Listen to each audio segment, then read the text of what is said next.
ఈ పొగలు చూసి ఏం కాల్ చేశానో అని భయపడబాకండి.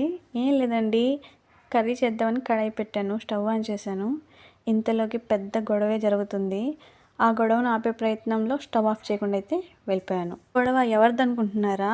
ఇంకేం లేదండి, మా ఇంట్లో ఉన్నారు కదా ముగ్గురు, వాళ్ళ గొడవలు నేను తీర్చేసరికి నాకైతే చాలా విసుగు వచ్చేస్తుంది. ఇప్పుడు కర్రీ విషయానికి వస్తే, ఈరోజు మా హస్బెండ్ అయితే చెన్నైకి వెళ్ళాలని అనుకున్నారు, పని పడింది. సరేలే ఈరోజు కర్రీ చేసే పని తప్పింది అనుకున్నాను.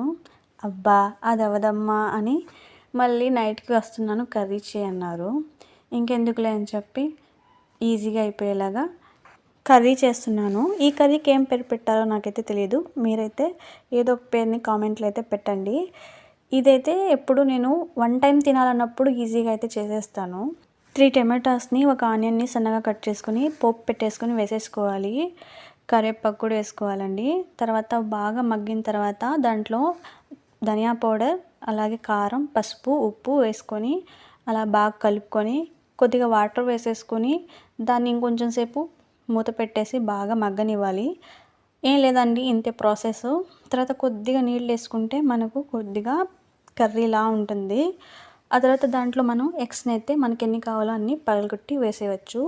పగలగొట్టి వేసిన తర్వాత కదపకూడదండి అస్సలు. దాని మీద మూత పెట్టేసి అలాగే సిమ్లో పెట్టేయాలి. ఒక 5 మినిట్స్ తర్వాత మూత తీసేసి మళ్ళీ మనము ఆ ఎగ్స్ని తిప్పిచ్చేసేసుకుంటే అయిపోతుందండి curry. Easy and super taste అండి. ఒక్కసారి మీరు కూడా ట్రై చేసి కామెంట్లో చెప్పండి ఎలా వచ్చిందో. నేనైతే ఎప్పుడైనా నైట్కి ఒక్కటే కావాలి అన్నప్పుడు ఇలా అయితే చేసేస్తాను, రేపు మార్నింగ్ మిగలకుండా. ఇంతేనండి, ఆడోళ్ళకి మటుకు సెలవు అనేదే ఉండదు. ప్రతిరోజు వంటగదిలోకి వెళ్ళాల్సిందే, ప్రతిరోజు వండాల్సిందే. ఈ రోజైనా మనకు రెస్ట్ ఉంటుంది అని ఒక్కరోజు కూడా అనుకోవడానికి లేదు. పండగ అయినా, పెళ్ళిళ్ళైనా, ఫంక్షన్లైనా, సండే అయినా, మండే అయినా, ఎప్పుడైనా ఎక్కడైనా వండాల్సిందే.